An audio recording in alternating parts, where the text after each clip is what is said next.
Okay, so Chapter 11 might be my favorite episode so far of the series. It was excellent. But one thing that's concerning is why are the episodes getting shorter, it seems? Like, with the first episode this season was 54 minutes, which I think held the record for the longest episode of the show so far. But with each one this season's getting shorter and shorter. This one was, I think, only like 35 minutes. Anyway, so let's break down the episode scene by scene. So Din Djarin and the child are doing a manual re-entry on Trask, which I don't think is a planet we've seen before. The soundtrack continues to be amazing in this show, especially in this scene. Din's waiting to the last second to stop with this little bit of fuel that he has left. I gotta say, it's pretty funny to see a Mon Cal wearing basically a fisherman vest. We get a good overhead look at Trask, the city on Trask, and it looks kind of Camino-esque. Or maybe even Cloud City. This crane kind of looks like a repurposed AT-AT, but I don't think it is. The sounds it's making are similar. As far as I know, apparently it was a concept art from the Solo movie. It was in the concept art book for that. Nice to see Corrin and Mon Cala all over the place. It would be cool if we saw some other aquatic species, like whatever species Kit Fisto is. The frog reunion was pretty wholesome. So we see this mysterious person watching Din, and then she just like vanishes like Batman, and at first we don't know who it is, and I think she's played by Sasha Banks. That's what I heard. Is it Sabine? Like, we don't know who it is, but I think we do find out. So Din goes to the tavern with Baby Yoda after the crash landing here. He's asking around for if anyone's seen any other Mandalorians. Baby Yoda's still hungry. I don't know why he keeps eating so much. And why does it seem like all food in Star Wars is just disgusting? Oh, I can see this being a new meme template, just like when he was drinking that cup last season. More alien imagery? Like, this last episode just felt like a scene out of Aliens, and now you got basically a face hugger grab it onto the child's face. Man, just as a side note, look how good that Corrin makeup and mask is. In the show, they have some incredible costume designers. On this episode, a deadliest catch. Yeah, basically Din is a fisherman in this episode, and he goes basically with the crew of the deadliest catch. So they have this creature called a mamacore that they feed fish to, and they don't really explain what it's for. Like, why do they have it in their cargo hold? Is it for cleaning up trash? Does it help power the boat that they're on? I'm not sure what its purpose is. This scene where they just chuck Baby Yoda into the mamacore's mouth, and then Mando jumps in and they lock him in, and they start trying to stab him, or no, they start trying to drown him for his Beskar is like horrifying. Baby Yoda's been in peril before, but not to this extent. And that egg thing that he's in really saves him a lot. Hopefully nothing happens to it.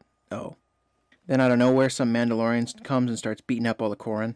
Now, when I first saw this, I couldn't tell who that was at first. Some people realized it immediately, but I didn't get a good look at the helmet.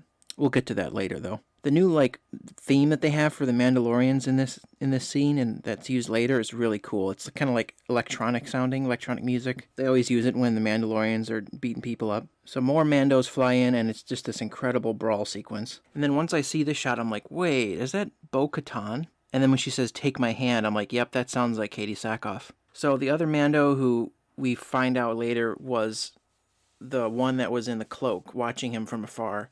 She jumps in to rescue Baby Yoda. The protective egg that Baby Yoda's in is just screwed, so I don't know what this means for the child in the future. Like, he's going to be more vulnerable, so maybe he'll have to start defending himself now?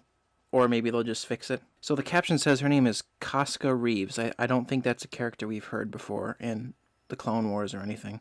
Man, this was such a great reveal when she takes her helmet off and it's Katie Sackhoff. She absolutely nails the look of her character from the Clone Wars and Rebels. My only question is, wouldn't she look a little bit older? Because, I don't know how, she was probably in her 20s or 30s in Clone Wars, and this is 5 years after Return of the Jedi, so I don't know, maybe Katie Sackhoff just ages really well? Not sure who this guy is. This whole conversation between all these Mandalorians was interesting because this is where the differences between the different sects of Mandalorians comes to light. Din says, "Where did you get that armor? You don't cover your face, you aren't a Mandalorian." So they argue about what is it to me to truly be a Mandalorian. All of this is just another reason to watch the Clone Wars because all this ties in. So Bo-Katan says, "I am the last of my line and you are a child of the Watch." So she's probably going to end up butting heads with him because he was rescued by Death Watch, and Death Watch was their sworn enemy in the Clone Wars. But it's a little confusing because there's 3 or 4 different sects now of Mandalorians. There's his version, which they all say this is the way, and that she says is the Children of the Watch. So, I mean, he was rescued by Death Watch, but I think it's not the same as Death Watch, so that's a little confusing. And his sect of Mandalorians don't remove their helmets, but Bo-Katan and hers don't seem to have a problem with it. And Death Watch in the Clone Wars took their helmets off. Like, basically every sect of Mandalorians removed their helmets in the Clone Wars, so I hope they kind of streamline all of this at some point. I maybe the show is leading to a point where all the Mandalorians come back together as one people. Oh man, it'd be great to see Mandalorian live action. Also, I wonder if Gar Saxon is still around. So we conclude that the title of the episode, The Heiress, is in reference to Bo-Katan. She sees herself as the rightful ruler of Mandalore, and she's clearly tracking down the Darksaber, which we still need to find out how it went from Sabine's possession by the end of Rebels, and then somehow ends up in the hands of Moff Gideon. So hopefully we'll see how that happened. Yeah, she says Children of the Watch, the religious zealot cult that broke away from Mandalore society. So we have the Death Watch, Children of the Watch, and then whatever her faction is. And then also there's the Night Owls from Clone Wars Season 7. So I hope they clarify all this at some point. So after Din leaves them and rejects their offer, he basically gets jumped by a bunch of Korrans, and the Mandos come back and save him. This is when they finally strike a deal. Man, the Korran really have it out for Baby Yoda, don't they? So Bo-Katan tells Din that they're planning a weapon heist on this Imperial freighter. They tell Din that this planet is has black markets, a lot of them, and they're going to use the weapons from this freighter to take back Mandalore and seat a new ruler, who presumably will be Bo-Katan. It's interesting that Din says that planet is cursed. Anyone who goes there dies. And then he mentions that the Empire can't control it, so they make sure no one can. And then Din's like, well, I can't really help you because I have a quest of my own. I gotta take Baby Yoda to the Jedi. But of course, she has experience with Jedi from Clone Wars and Rebels. And Din knows nothing of the Jedi. So she gives him an offer and says, we'll lead you to the Jedi if he helps them with the weapon heist. This dude reaffirms the fact that stormtroopers have bad aim. Din has the frog people watch the child while he leaves, but, I mean, if I was the frog lady, I'd be like, oh, hell no, he tried to eat my kids. I love how enthralled he is by this hatched frog. So everything about this weapon heist scene is incredible. You got that electronic music, the Mando theme playing. It's just so cool. Titus Welliver as an Imperial was just inspired casting. You can hear the wailing sound, the alarm from the Death Star. This dude's using a hacking tool that astromech droids have. We don't really see people using them, but the one time we did see something like that was in Season 7 of the Clone Wars, where Echo has, this tool attached to where his hand used to be. I do like when they're fighting the troopers, how you can see her. She's clearly going for in between the armor plates, like she's stabbing them under in the neck and wherever the black fabric shows. It's good that they're making a point of showing that, because that was my problem with the whole sequence in Return of the Jedi where all the Ewoks kill the stormtroopers. It's like they're just throwing rocks at their helmets and it's killing them. They should have made a point to show them using the spears, stabbing them in between all the armor pieces. This was just incredible, seeing all these highly trained Mandos just clearing the deck so efficiently. We've never really seen this before, in live action at least, because Din isn't really highly trained. He's crafty. He's kind of like Indiana Jones-ish, where he gets beat up a lot in a fight, but these guys are assassins, just coordinated killing machines. They're so efficient that this guy thinks that there's 10 of them. Oh, they're actually putting that thermal vision to good use with smoke bombs. Dude, I'd be crapping my pants if I was this dude with all these Mandos coming. He's just immediately close the doors, close all of them. So this is a great gag when he says that they've trapped him in the cargo hold and then he gets flung out. But it's kind of weird to me. Why would you have the ability to open the cargo hold there, especially in a piracy situation like this where you could be trapped in a spot and you could let the pirates get to the button that opens the hatch. You would think that the only way to open that door is from the cockpit. I like how they're just taunting each other over the radio. Oh, yep, I was right. She says, there is something I need if I am to rule Mandalore, something that was once mine. So, yeah, she's going for the Darksaber. Din says this is more that he signed up for. They know that Gideon has the Darksaber, but now Din is going to be dragged into all this. Din calls the child the Foundling. I think he might have called him that before. So Bo basically breaks it to him that he has to now, she's changed the deal and he now has to help take the ship if he wants to find the Jedi. It's basically this deal is getting worse all the time moment. Clearly Bo doesn't respect his sect of Mandalorians because she kind of mockingly says, this is the way. Oh, long time no see, Moff Gideon. We haven't seen him since the end of last season, I think. Oh, these guys are hardcore. He just tells them to kamikaze, basically, if they're caught. These guys do not mess around. He just straight up murders his cohorts. Yeah, after the Emperor's death, you could see that, like, the Imperial Remnant has become more and more radical. The ones that remain are extremely loyal to the cause still. So he's basically just going to kamikaze the ship into the ocean. This was so cool when he just runs out in the hallway and he gets just lit up by the stormtroopers and he takes every single shot with his Beskar. Dude, was that like an electric cyanide pill? He bites down on what I presume is like something hidden in his tooth and it electrocutes him. Is this the first suicide we've seen in Star Wars, at least in live action?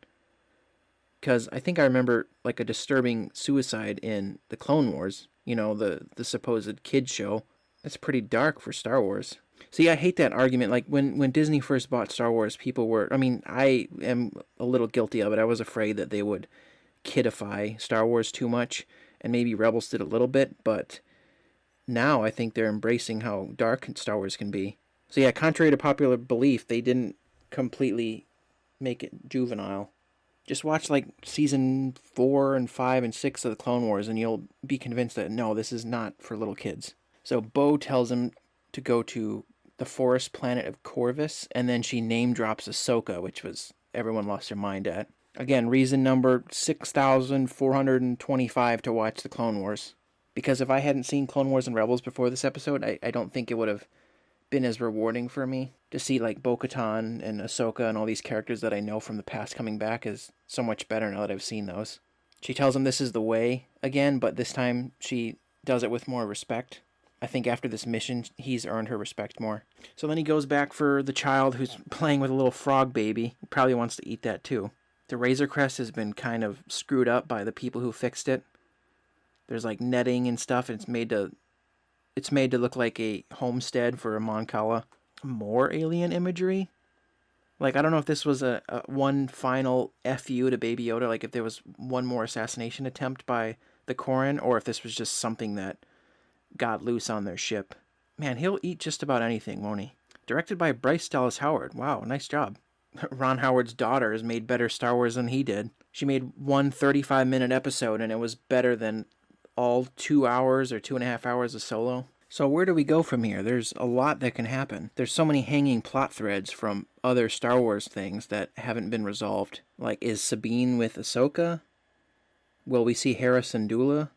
Will we see Zeb again? Could we potentially see Ezra? Because Ezra and Thrawn are still, aren't they stuck out in the unknown region still? There's a lot of potential for this era in the Star Wars universe. It's the same time period that the original Thrawn books are set, so with Thrawn still out there somewhere, they could bring him into the mix still. If they're going for the Jedi and they find Ahsoka, like, where's Luke? Are we going to see Luke? I really hope they either de-age Mark Hamill, but I have the feeling he's probably done with Star Wars. But I think we could recast him with Sebastian Stan. Like, that'd be awesome if we get... Maybe it can spawn a whole different show. What about Captain Rex? Where is he? Han and Leia could still be out there somewhere. There's a huge 30-year gap between the end of Return of the Jedi and the sequel trilogy that's just completely unexplored right now. And this is 5 years after Return of the Jedi, so I hope we thoroughly see more of what's going on in this time. Unfortunately, at this point, I think the Boba cameo was just a tease for something later. Apparently a patent, or apparently a website, I think, was made, or a trademark for a Boba TV series, so maybe that was just teasing a show, and they'll get like Daniel Logan for flashbacks and Tamora Morrison to play old Boba. But man, I really wanted to see more of him. Hopefully we still get at least something this season.